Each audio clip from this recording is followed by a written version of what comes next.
哇，叉社这次太狠了！就飞过山这个模具吧，之前还说叉社这个模具做的还可以吧，而且当时来说配件给的也很多，比较丰富啊。这一回好家伙，直接给你冲突出来6个。那首先我们一个一个来看吧。红色的这一盒其实不是飞过山，是之前飞过山重涂的士时候的那个头雕，所以这个红色啊是一个 G2 配色的的士。下边这个绿的呢是当时 BotCon 限定的一个绿色的飞过山，白色的这个呢当时漫画版限定的一个白色的的士，黑的是这个克隆版的限定飞过山，黑的是飞过眉山。黄的是啥？这黄飞过山哪儿来的呢？那蓝色的这个就是当时戴亚克隆的一个配色了。盒子的侧面来看啊，也是直接按这个颜色来区分的。好了，全部拆出来就是现在的一些内容了，就这么多。配件的内容基本上每一款的配色都是一样的。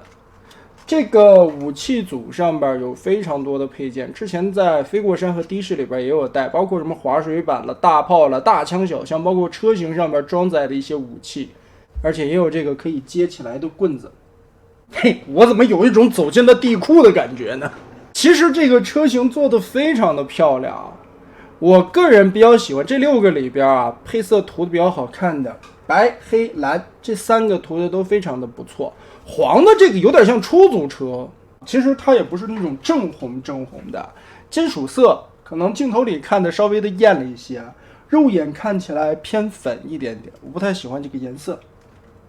当然这个青绿色也是一样，灰不唧唧的。就是现在买车的时候都会介绍那种什么雾霾蓝，应该就这种感觉吧。就说白了，这一个模具我们拿出来单独的一个变形演示一下就可以了。变形的第一步，首先要做一个挺危险的步骤，把这个地方捏一下拆松。要小心的是这里根部有2个小的漆形钩，非常的小，捏一下。侧面这里的2个漆形钩，车门也要拨开。接着打开，稍微的卡松，然后直接的拽就行了。这里有一个 Z 字折叠的关节，把这里拉开，从这边看，拉开，挺紧的。然后把前边的前机盖往里折叠90度，脚立起来，轮子放下去，后边这块折好，那一只脚就变完了。另外的一边也是。前机盖，哪卡着？好，没有卡了。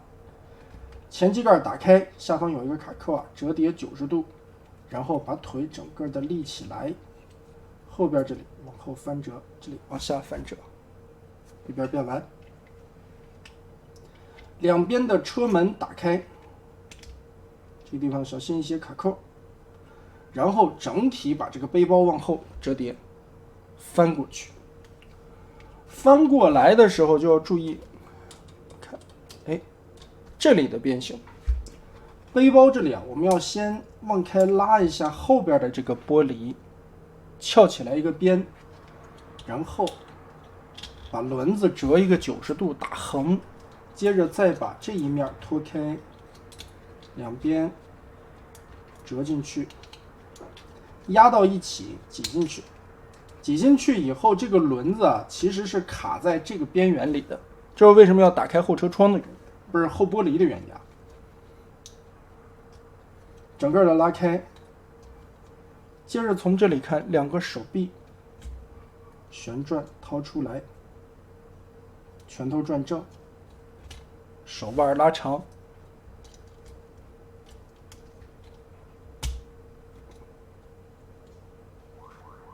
然后脖子跟这里翻起来，这个时候要旋转车门，换一个方向，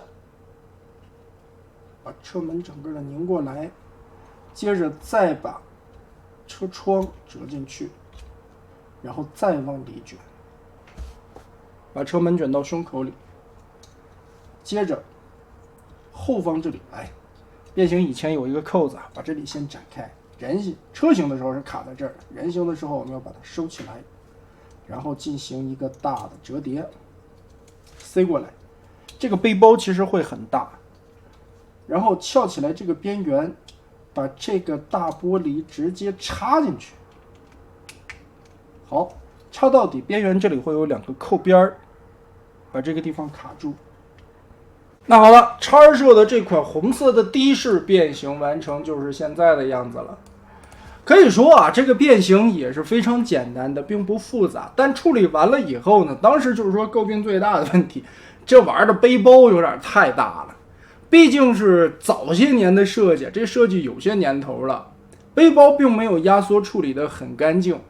车型做得很好，人形感觉的这个样式啊，有一点矮扁扁的，而且因为背了一个很大的背包嘛，所以人形看起来并不是很干净，就是比较臃肿吧。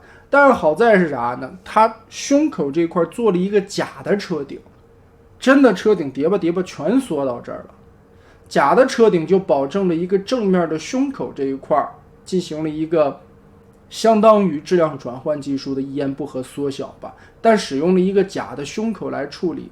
其实来说，这个设计并不是很聪明。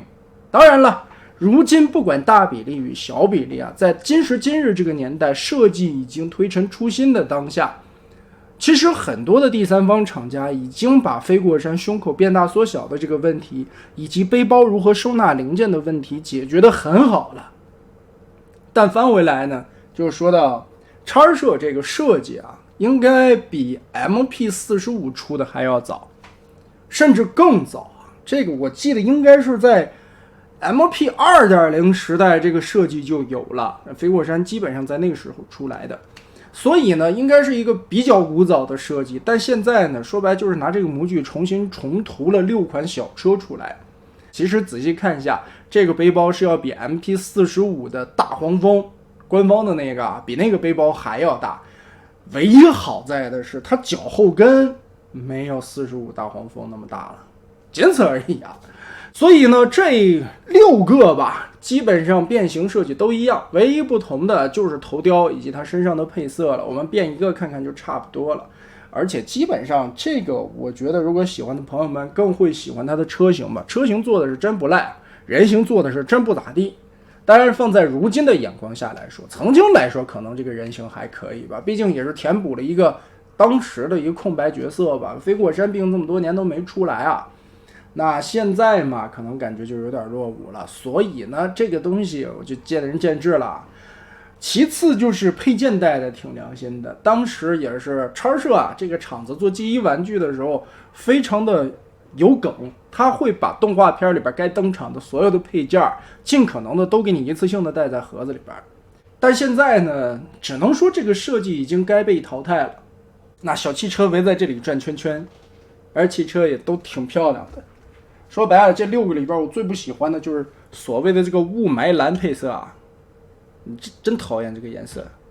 找到了5款的配色出，恕我能力有限啊，这个黄的我实在是找不到，黄的还不是的士，黄色的飞过山。评论弹幕里边有知识渊博的，能帮我们指正一下这款黄色的飞过山出自哪里吧？那么的这一套叉社的小车葫芦娃配色的飞过山和的士就到这里了。